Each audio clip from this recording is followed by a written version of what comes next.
That looks awful. I'm Spencer. And we're together. And this is The Itch.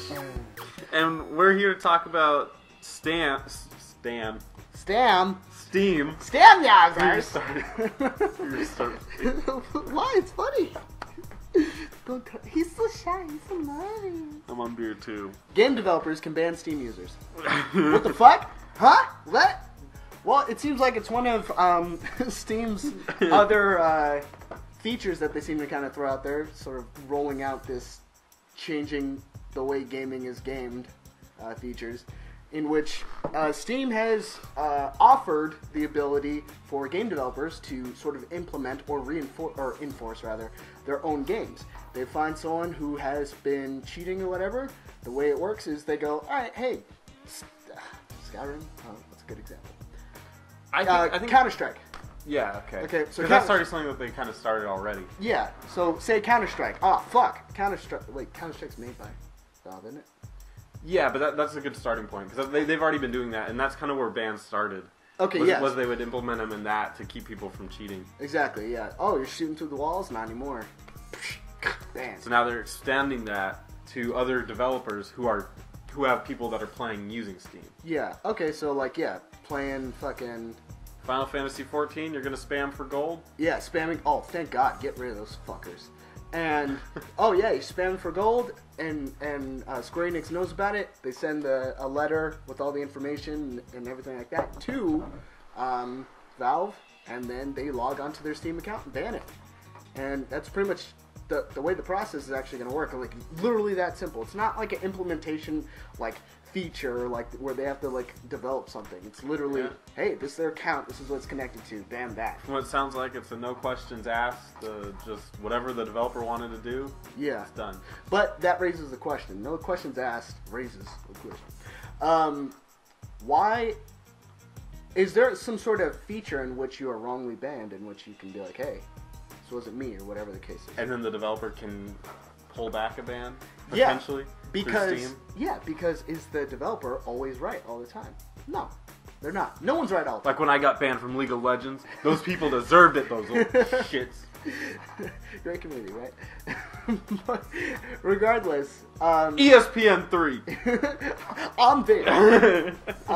Regardless, that is something that's kind of interesting, because you always need it's crowd control at the end of the day. Hey man, there's too many cheaters. Alright, cool, let's fuck them up. But you also need to be able to help and support players who have been wrongly banned, or whatever the case. What's to say someone doesn't take advantage of the feature? I mean, we don't know how official it gets, we don't know how high up the chain it gets. Maybe it's just like, oh hey, we have these 3 guys that work in QA that are now assigned to doing this. And QA's usually the lower end spectrum of development. Maybe they have a grudge against some guy on the internet, and they're like, hey, fuck this kid. Banned, Yeah. So hopefully we don't see that stuff happen. One thing that I was kind of curious about was, what if the game developer... What if the game they got banned from is a game in beta? It's interesting. Yeah, 7 days to die. And bam, you're banned. And maybe you're not cheating. Maybe it's a hack. Maybe the game is broken. Yeah, maybe the game is broken. Maybe they put a thing, but kind of what I was getting at was, what if this game is in beta and somebody was complaining about the game being broken, and instead of them fixing what's broken, they just ban people. I'm looking at all the different possible scenarios of how it could go wrong. Because in general, I'll just put my opinion out there. I think it's great.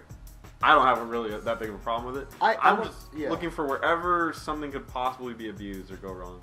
And if so, let's say they got their game in beta, and somebody's like, Minecraft sucks! This game is broken, here's why, yada yada, this is crap, it's never going to get fixed. So instead of fixing it, they just ban that person. Well, I think there'd be some repercussions for the company that banned them, or the person, the individual in general, because group punishment's bullshit. But still, and that kind of ties back to the whole, hey, who's in charge of the banning, of the actual banning in that company, and stuff like that.